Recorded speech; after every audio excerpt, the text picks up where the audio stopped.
Chogen episode 7 ending left us with jaws on the floor. The Toranaga really surrender, but Nagakado actually dead. Let's break down the shocking twist and explore what it means for episode 8. Welcome to this video. My name is Christian from Beyond Premiere, and in this episode, Toranaga is forced to make a new deal with his long-lost half-brother, who has him and his advisors hostage. This episode marks a turning point in the story, as Toranaga's plan seems to be falling apart and his advisors begin to doubt his leadership. The episode also ends with the shocking death of Toranaga's son, which further raises the stakes and leaves Toranaga's future uncertain. We finally meet Toranaga's shady brother who backstabbed our main man and joined up with the corrupt council. Toranaga is now back into a corner and forced to surrender. But is this really the end of the Lord? And poor Nagakado, the brutal battle scene was hard to watch, and obviously the question that I have is, but how will his loss impact Toranaga's next move? Meanwhile, the tension between Blackthorn, Mariko, and Buntaro reached a boiling point, as Mariko had to pick a side once and for all. But the biggest question is, where does all the story goes from here? Is Toranaga's surrender all part of some 4D chess master plan, or is he really throwing in the towel? This after Toranaga seemingly surrenders to the council and agrees to travel to Osaka to face Ishido. This betrayal leads to a violent confrontation, culminating, as we can see, with Toranaga's son dead.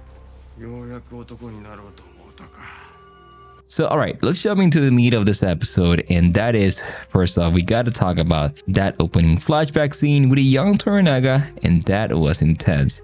We see Toranaga, just a 12-year-old kid, serving as a second for this defeated general Seppuku. But get this, the legend spreads later about how Toranaga beheaded the dude in one clean stroke. Total BS. In reality, poor little Toranaga straight up butchered the job, hacking away at the general's neck like 9 times before finally separating head from body. Nasty stuff, but it shows how the first taste of warfare scarred Toranaga deep down. Even though he grows up to be this brilliant military mastermind, part of him never really buys with the brutality. Fast forward to the present day, and that old beef between the brothers comes back to bite Toranaga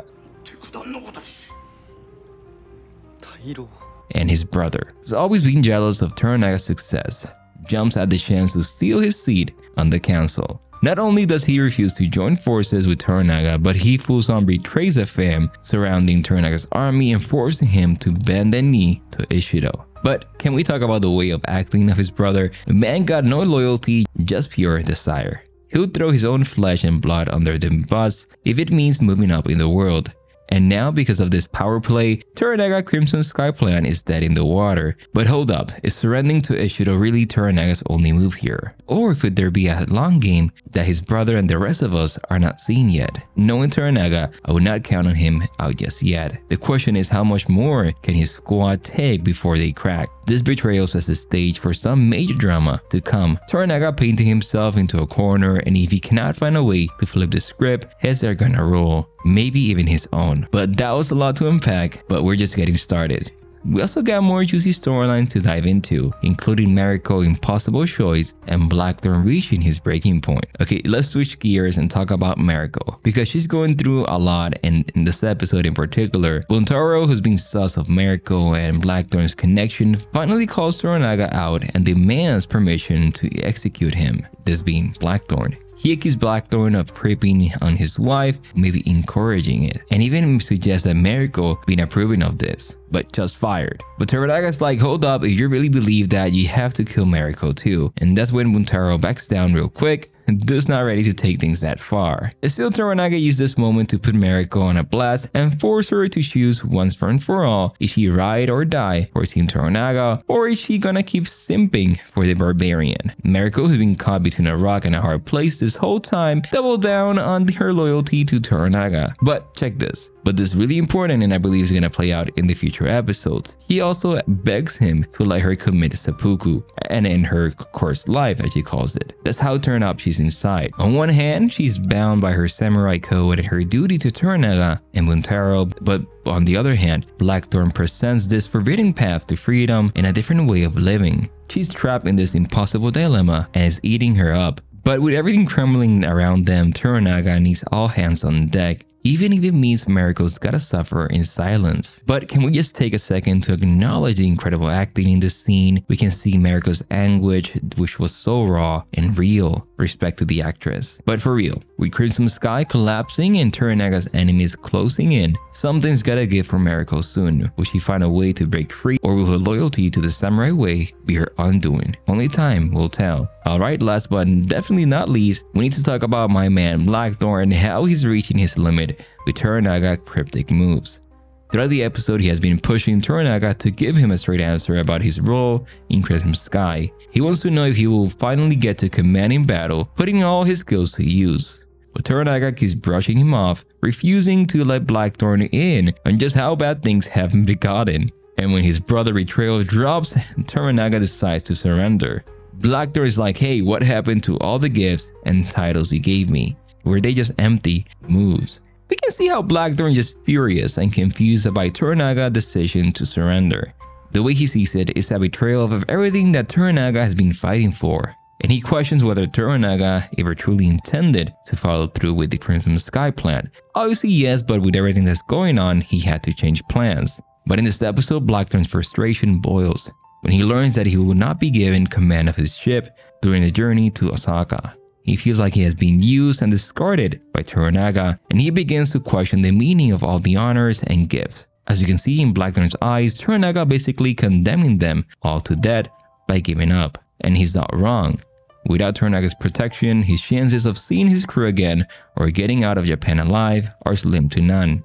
But the ending of episode 7 leaves us with so many burning questions. Is Toranaga's surrender real, or is it all part of a larger plan? I saw glimpses of what's to come, and I believe he saw a larger plan. I imagine that they're gonna escape and they will have to fight. But that's the episode. I'm really excited to see what is gonna be Toranaga's reaction when he knows that his son is dead. He always says that he doesn't know about war and wanting to go into battle, so this episode was brushed with a lot of meaning. But another key theme explored in episode 7 is Jin's vision for the future. As you know, Jin is a tea house owner and a businesswoman, but she's also a visionary who sees the potential for her profession to evolve. In a pivotal scene, and I feel like this is really important, Jin asks Toranaga to formalize the status of the courtesans and create a protected guild for them in this new capital of Edo.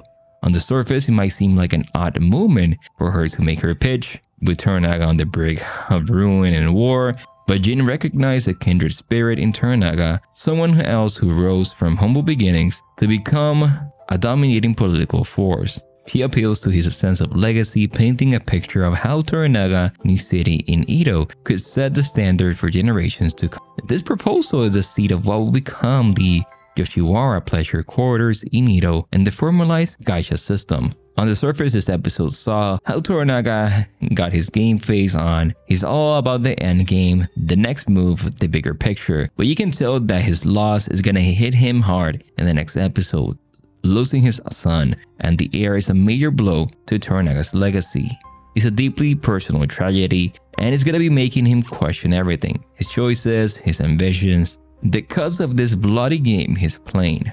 And that brings us to the political fallout. With his brother sliding into the empty council seat, the balance of power has officially tilted in Ishido's favor. The fact that Toranaga's brother sold out his own flesh and blood to secure the bag. Toranaga's enemies are consolidating power left and right. They got numbers, resources, and now a shiny new council seat. It's looking pretty grim for Team Toranaga. But like I've been saying, I cannot count the big guy out just yet. Toranaga's been playing this game for a long time, since he was 12 years old, as we can see from the beginning of the episode, and he didn't get to the top by folding at the first sign of trouble. Which brings us to the That Dope episode title, A Stick of Time. On one level, it's a literal reference to Jin's incensed timer during her meeting with Toranaga, but it's also a metaphor for the larger story. Time is a weapon in this world. It can be your ally or your enemy, depending on how you wield it. And right now, Toranaga needs all the time he can get. He's got to stall his brother, regroup his forces, and come out with a new plan before the walls close in. The time is also running out. That's the beauty of this show. It's all about those high-stakes power plays, those split-second decisions that can change the course of history. But what do y'all think? Is Toranaga out of move, or does he have one last trick? How will the death of his son change his chessboard what's gonna happen in episode 8. Sound off in the comments and let me know your predictions for the season finale and so on. If you're riding with the Shogun crew, give that like button and subscribe for more Shogun content. We're in the home stretch now, so buckle up and get ready for a wild ride. My name is Christian from Beyond Premiere, and I will see you in the next one. Bye bye, one.